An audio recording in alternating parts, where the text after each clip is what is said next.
Bismillahirrahmanirrahim. Mishkatul Anwar. Daqiqatun tarji'u ila haqiqatin nur. Ini mengenai hakikat cahaya. Daqiqah ini artinya ada sesuatu yang penting. Qulna in kana ma yubsir nafsuhu ghairu aula bismin nur. Kita sudah berkata bahwa sesuatu yang melihat dirinya sendiri dan melihat yang lain itu lebih berhak untuk disebut cahaya. Kan cahaya tingkatnya 3 tuh.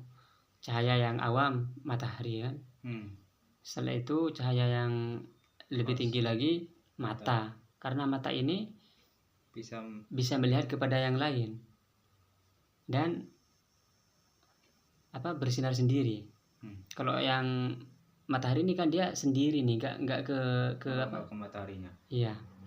Yang lebih tinggi lagi mata hati. Karena kalau mata ini punya kelemahan banyak, yang 7 itu. Kalau mata hati ini kan dia mengenal dirinya sendiri dan yang lain. Kalau matahari tadi cahaya dibandingkan dengan mata ini, matahari bukan cahaya lagi, gelap. Mata ini yang jadi cahaya. Jadi kalau mata kepala ini dibandingkan dengan mata hati, maka mata ini jadi gelap, mata hati jadi cahaya nur. Lalu bagaimana jika demikian? Fa in kana min jumlati ma yusri bi ghairu aidan ma annahu yusru nafsuhu ghairu fa huwa aula bismin nur. Nah, makanya mata hati itu lebih berhak diberi nama cahaya daripada mata ini. Mata kepala. Fa huwa aula bismin nur min alladhi la yu'athir fi ghairihi aslan. Karena kalau mata ini tidak mempengaruhi. Maksudnya kalau ada suatu dia dirinya bercahaya lalu membuat yang lain juga bercahaya dan membuat yang lain bercahaya lagi, berarti itu yang lebih berhak mendapatkan gelar cahaya. Bal bil hari ayusamma sirajan muniran. Nah, makanya lebih bil hari lebih bagus, lebih pantas untuk diberi nama sirajan muniro. Sirajan siroj, lampu atau obor, muniron yang terang. Li faydan anwari ala ghairi, karena cahayanya mengena kepada yang lain. Wa hadhil khasiyatu tujadu lirruhil qudsi nabawi. Spesifikasi ini ditemukan pada ruhnya Nabi. Kenapa? Il tufidu biwasitatihi anwarul ma'arif 'alal khalaik. Karena dengan Nabi ini, dengan ruhnya Nabi, dengan perantara ruhnya Nabi, cahaya pengetahuan itu sampai kepada makhluk yang lain. Nah, makhluk yang terkena cahaya ini, dia menjadi bercahaya dengan dirinya sendiri dan mencahayai orang lain. Terus seperti itu. Makanya Nabi itulah yang paling berhak untuk disebut nur. Nabi Muhammad SAW.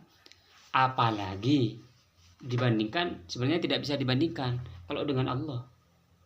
Nah, maka Allahnya itu yang lebih berhak untuk disebut nur. Dalam Al-Quran malah ada Allahu nur. Allah cahaya. Di Asmaul Husna ada juga An-Nur. Allah cahaya. Gitu. Wa bihadza tafham makna tasmiyatillah ta'ala Muhammadan sirajan muniro. Dengan ini Anda faham kenapa Nabi Muhammad itu disebut sirajan muniro. Ada juga ini sirajan itu ada di dalam Al-Quran mengenai matahari, muniran mengenai bulan. Jadi Nabi Muhammad itu adalah bulan dan matahari. Wal anbiya'u kulluhum suruj. Semua para nabi itu adalah pelita, obor-obor atau cahaya. Jadi semua para nabi itu cahaya. Wa kadzal ulama, begitu juga para ulama akhirat ini. Ulama akhirat. Maksudnya? Banyak ulama yang tapi di sini enggak disebutkan. Walakin at-tafawut bainahum la yuhsa, tetapi perbedaan antara para ulama itu berbeda-beda mengenai cahaya ini. Karena ulama kan ada ulama su misalnya, cahayanya berarti redup itu. Cahaya su. Kalau cahaya apa? Ulama akhirat, ulama yang fokusnya untuk selamat di akhirat. Emang kalau ulama su gimana dia tanda-tandanya? Ulama su itu dia menggunakan ilmunya untuk kesombongan. Tapi ulama ada jam saya. bukan hanya zaman sekarang, dulu ada, sekarang banyak. Kalau dulu siapa tuh ulama sunya zaman dulu? Nah, kalau ulama su ya banyak juga. Ulama-ulama yang ini kan ada Mu'tazilah, ada Wahabi, itu Masa sudah ini orang, makanya ada riwayat nih, siapa apa Imam Junaid, apa Imam kayaknya Syekh Hasan Sadid, man lam yatagalgal fi ilmina, barang siapa yang tidak memperdalam ilmu kita, artinya tasawuf, maka dia tanpa terasa, man lam yatagalgal fi ilmina, dikhawatirkan su'ul khotimah, karena dia tanpa terasa melakukan dosa-dosa besar. Dosa-dosa besar seperti sombong ini, apalagi para ulama itu menjangkiti. Ulama yang pintar kayak saya ini kan, bukan maksudnya kayak enggak yang tadi yang cerita saya yang baca tiap hari. Tadi yang saya membahas tentang qudukal majaz yang bisa diartikan keindahan sholat, keindahan puasa, keindahan zikir. Ini kan bisa, ini orang yang menegur ini orang bodoh. Ini kalau nggak direm, ketika saya ngomong bodoh ini direm, ada remnya agar tidak sombong dan agar tidak menghinakan. Itu ada caranya.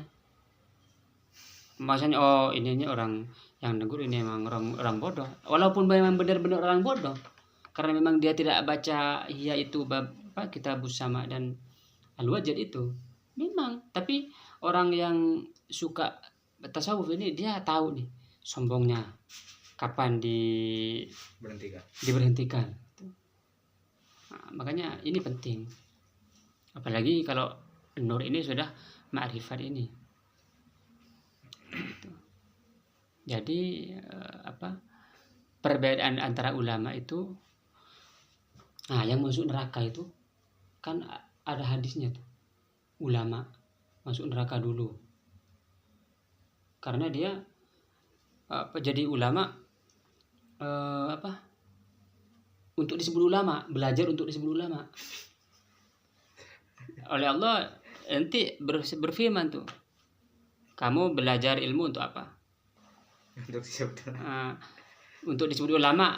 Sudah disebut ulama kan, ya udah selesai, berarti masuk neraka. Betul juga orang kaya, kenapa kamu bersedekah karena biar disebut orang kaya, orang enggak dermawan. Sudah disebut orang dermawan kan, ya udah selesai, masuklah neraka kan, begitu. Jadi ini penting nih,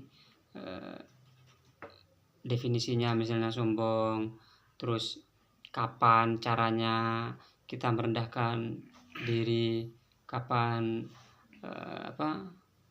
penyebab sombong apa. Berilmu bisa jadi sebab sombong.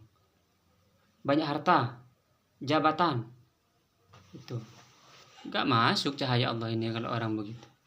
Nggak bisa. Ya harus taubat.